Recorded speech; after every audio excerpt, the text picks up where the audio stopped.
ഇത് മാസ് മോട്ടോഴ്സിൽ നിന്നാണ്. ഹീറോൻ്റെ Splendor pro ആണ് വണ്ടി. നമുക്ക് ടെസ്റ്റ് വർക്ക് ആയിട്ടുണ്ട്, അതായത് റീടെസ്റ്റിൻ്റെ ടൈം ആയിട്ടുണ്ട്. അപ്പോൾ നമുക്ക് പെയിൻറ്റിങ് ഉണ്ട്, പിന്നെ അത്യാവശ്യം മെയിൻ്റനൻസ് വർക്കുമായി ബന്ധപ്പെട്ട് വന്നതാണ് കേട്ടോ. അപ്പോൾ നമ്മളത് വണ്ടി കയറ്റി അത്യാവശ്യം അതിൻ്റെ ബോഡി ഭാഗം നമ്മൾ അഴിച്ചിട്ടുണ്ട്. അപ്പോൾ നമുക്ക് ഏകദേശം ഒരു മെയിൻ്റനൻസിൻ്റെ ഏകദേശം ഒരു എസ്റ്റിമേറ്റ് ആക്കിയിട്ട് വേണം ബാക്കിയത്തെ വർക്ക് നമുക്ക് കണ്ടിന്യൂ ചെയ്യാനായിട്ട്. അപ്പോൾ അതിന് വേണ്ടിയിട്ട് നമ്മളതിൻ്റെ വീഡിയോ ചെയ്യണേ. അപ്പോൾ നമുക്കതിൻ്റെ അഴിച്ചതിൻ്റെ ബോഡി പാർട്സ് കാര്യങ്ങൾ നോക്കുമ്പോൾ അങ്ങനെ വേറെ കാര്യമായിട്ടുള്ള ഡാമേജ് കാര്യങ്ങളൊന്നും പൊട്ടലോ കാര്യങ്ങളൊന്നുമില്ല. ഇതുമേ ബോഡി കവറുകൾ ടാങ്കിൻ്റെ ബാക്ക് സൈഡൊക്കെ അത്യാവശ്യം നല്ല രീതിയിൽ എംസിയിൽ വെച്ച് പിടിപ്പിച്ചതാണ്. അപ്പോൾ അത് മിക്കവാറും അത് നമുക്കത് പൊളിച്ച് കളഞ്ഞതിന് ശേഷം സോൾഡർ ചെയ്യേണ്ടി വരും. അതല്ലെങ്കിൽ എന്താ പറ്റുമെന്ന് വെച്ചാൽ നമ്മൾ പെയിൻറ്റ് ചെയ്ത് കഴിഞ്ഞിട്ട് പിന്നെ കയറുന്ന സമയത്ത് ഓവർഫ്ലോൻ്റെ പെട്രോൾ ലീക്ക് എന്തെങ്കിലും വന്നു കഴിഞ്ഞാൽ പിന്നെ അത് ബുദ്ധിമുട്ടായിരിക്കും. അപ്പോൾ ഞാനത് എസ്റ്റിമേറ്റിനകത്ത് ടാങ്ക് സോൾഡറിങ്ങിൻ്റെ കേസ് പെടുത്തണുണ്ട്. നമുക്കത് പൊളിച്ചിട്ട് എത്രത്തോളം ഉണ്ടെന്നുള്ളത് നോക്കുമ്പോൾ അറിയാൻ പറ്റുള്ളൂ. അപ്പോൾ നമുക്കൊരു പെർമിഷൻ കിട്ടിയിട്ട് വേണം നമുക്ക് അതൊക്കെ ഒന്ന് ചെയ്യാനായിട്ട്. അപ്പോൾ ഞാൻ അതിക്ക് മുമ്പ് ഒരു വീഡിയോ ചെയ്യണതാണ്. അപ്പോൾ അതിനകത്ത് നമുക്ക് ഏകദേശം ഒരു ഐഡിയ കിട്ടാൻ വേണ്ടിയിട്ടാണ്.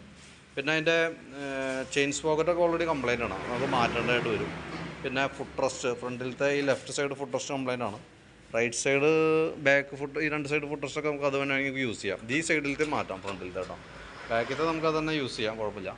പിന്നെ ബ്രേക്കിൻ്റെ കേസ് നമുക്ക് അഴിക്കുമ്പോൾ നോക്കേണ്ടതായിട്ട് വരും. പിന്നെ ഈ ബാക്കിൽ വരുന്ന ഈ സസ്പെൻഷൻ ഉണ്ടല്ലോ, ഈ സ്വിങ് ആം സസ്പെൻഷൻ വന്നിട്ട് മൊത്തം തുരുമ്പാണ്. അപ്പോൾ ഇത് ശരിക്കും നമുക്ക് മാറ്റി കളയണമാണ് ബെറ്റർ. പറയാൻ കാരണം എന്ന് വെച്ചാൽ ഇപ്പോൾ പെയിൻറ്റ് ചെയ്ത് കഴിഞ്ഞാൽ അത് മാറി തുരുമ്പിൻ്റെ കേസ് ഓക്കെ ആവും. പക്ഷേ അവിടെ തുരുമ്പിട്ടിട്ട് പൊളിഞ്ഞിട്ടുണ്ട്. അപ്പോൾ കട്ടി കുറഞ്ഞിട്ടുണ്ടാവാനുള്ള സാധ്യത വളരെ കൂടുതലാണ്. അപ്പോൾ എൻ്റെ അഭിപ്രായത്തിൽ ഈ ഐറ്റം മാറ്റിയിടാണെന്നുണ്ടെങ്കിൽ അതാണ് ഏറ്റവും സേഫ് കേട്ടോ. കാരണം അതല്ലെങ്കിൽ നമ്മളിപ്പോൾ അവിടെ പുട്ടിയൊക്കെ ഇട്ട് അടിച്ചു എന്ന് പറഞ്ഞിട്ട് കാര്യമില്ല. കുറേയൊക്കെ ഒന്നാമത് അവിടെ പൊളിയും, തന്നെയല്ല അവിടെ സ്ട്രെങ്ത്ത് കുറവായിട്ടുണ്ടാവും. പിന്നെ അതേപോലെ നമുക്ക് ഈ സാരി ഗാർഡൊക്കെ വന്നിട്ടേ മൊത്തത്തിൽ തുരുമ്പിട്ടുണ്ട്. അപ്പോൾ ഓൾറെഡി പ്രൈമർ അടിച്ചാൽ വെച്ചേക്കണേ. സാരി ഗാർഡ് കാര്യങ്ങൾ സ്റ്റീൽ പ്ലേറ്റിംഗ് ആണ്, അറിയാലോ. പ്ലേറ്റ് കോട്ടിംഗ് ഉള്ള മോഡലായതുകൊണ്ട് നമുക്കത് മാറ്റി പുതിയത് വെക്കണമായിരിക്കും കുറച്ചുകൂടി ബെറ്റർ കേട്ടോ. അതേപോലെ തന്നെയാണ് ഫ്രണ്ടിൽ വരുന്ന ഈ ക്രാഷ് ഗാർഡ്, ഈ സൈഡിൽ വരുന്ന ക്രാഷ് ഗാർഡും ബെൻഡൊക്കെയാണ്. വേണമെങ്കിൽ നമുക്ക് ലെവൽ ചെയ്യാവുന്നേ ഉള്ളൂ. സാരി ഗാർഡ് എന്തെങ്കിലും മാറ്റിയിടാം, അതാണ് നല്ലത്. ഇത് വേണമെങ്കിൽ നമുക്ക് ലെവൽ ചെയ്തിട്ട് ഈ ചിളക്ക്, ഈ തുരുമ്പൊക്കെ നമുക്ക് പെയിൻറ്റ് ചെയ്യാം. ചിളക്കൊന്നും റെഡി ആവില്ല. ലെവൽ ചെയ്ത് വേണമെങ്കിൽ നമുക്ക് യൂസ് ചെയ്യാം. പിന്നെ അത്യാവശ്യം നമുക്ക് ഈ കണ്ടീഷനിൽ തന്നെ ഫുള്ളായിട്ടൊന്ന് വാഷ് ചെയ്യേണ്ടതായിട്ട് വരും. പിന്നെ ബ്രേക്കിൻ്റെ കേസൊക്കെ ഫ്രണ്ടും ബാക്ക് ബ്രേക്കിൻ്റെ ഭാഗം കേബിളുകൾ ഐറ്റംസൊക്കെ നമുക്ക് മാറ്റേണ്ടതായിട്ട് തന്നെ ഉണ്ട്. സ്പീഡോമീറ്റർ ഓൾറെഡി വർക്കിംഗ് അല്ല, അത് നോക്കിയിട്ട് നമുക്ക് അതനുസരിച്ച് ചിലപ്പോൾ കേബിൾ മാറ്റിയാൽ കിട്ടുമെന്നിട്ട് നമുക്ക് ആ രീതിയിൽ ചെയ്യാം.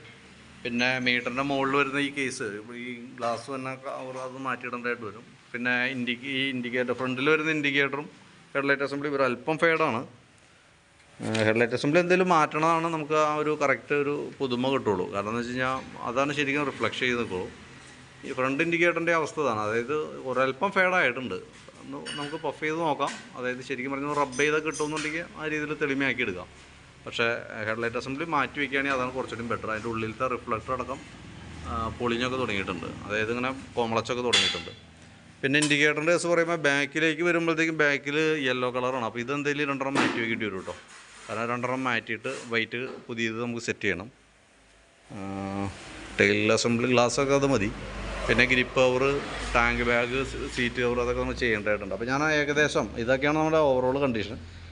അപ്പോൾ ഞാൻ ഏകദേശം ഒരു എസ്റ്റിമേറ്റ് ആക്കാം, എന്നിട്ട് നോക്കിയിട്ട് ഞാൻ അതിൻ്റെ ഡീറ്റെയിൽസ് അയച്ചു തരാം. അപ്പോൾ നമുക്ക് അതുമായി ബന്ധപ്പെട്ട ഒരു ധാരണയിലായിട്ട് ബാക്കിത്തെ വേണം നമ്മൾ അയക്കാനായിട്ട്.